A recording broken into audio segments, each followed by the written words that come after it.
personne ne s'oppose à la volonté de Dieu. Ils ont fomenté un coup pour tuer Joseph afin que les rêves qu'il faisait ne s'accomplissent pas. Mais personne ne s'oppose à la volonté de Dieu. Dieu, de son côté, s'arrange à ce que toi tu saches qu'il te connaît et qu'il a un projet, qu'il a un plan pour toi. Et c'est ce que Joseph a vécu. Dieu lui a montré des rêves. Genèse chapitre 37. Mais dès qu'il commence à expliquer les rêves et dès qu'il commence à parler de l'avenir glorieux que Dieu lui promet, ses frères commencent à avoir de la haine pour lui. Dès qu'ils ont senti qu'il y avait un destin fabuleux dans la vie de Joseph, ils ont commencé à le haïr.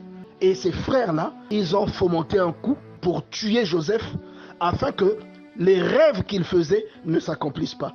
Mais ce qu'ils oubliaient, c'est qu'en pensant faire du mal à Joseph, ils ont contribué à accomplir ce que Dieu avait déclaré sur Joseph. La Bible déclare qu'il y a dans le cœur de l'homme beaucoup de projets, mais seuls les projets de l'Éternel s'accomplissent dans sa vie. Vous voyez? Donc il y a dans le cœur des hommes beaucoup de projets sur ta personne.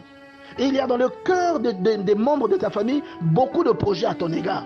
Mais c'est les projets qui s'accompliront sur toi.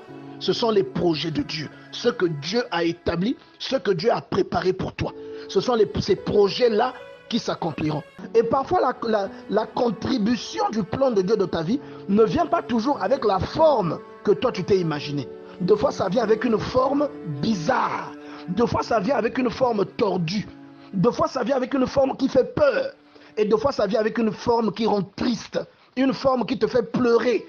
Deux fois, la bénédiction de Dieu dans ta vie va venir avec une forme qui va te faire croire que Dieu ne t'aime pas.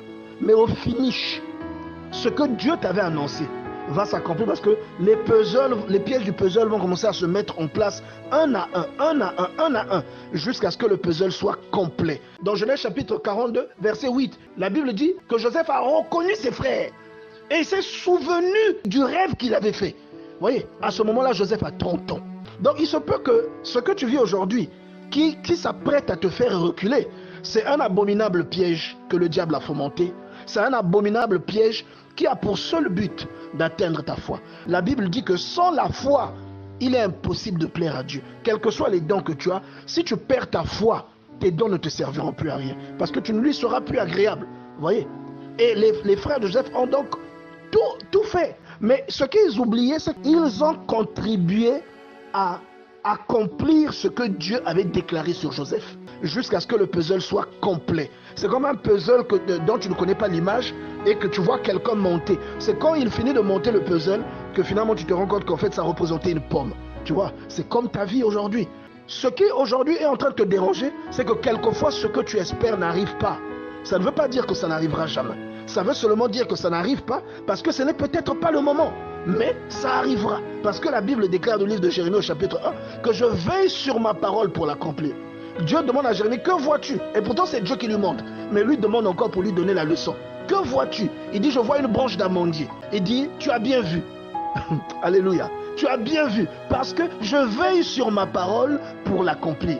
Donc quand Dieu a prononcé une parole là, quand Dieu a dit quelque chose dans ta vie, que tu montes, que tu descendes, cette chose-là s'accomplira.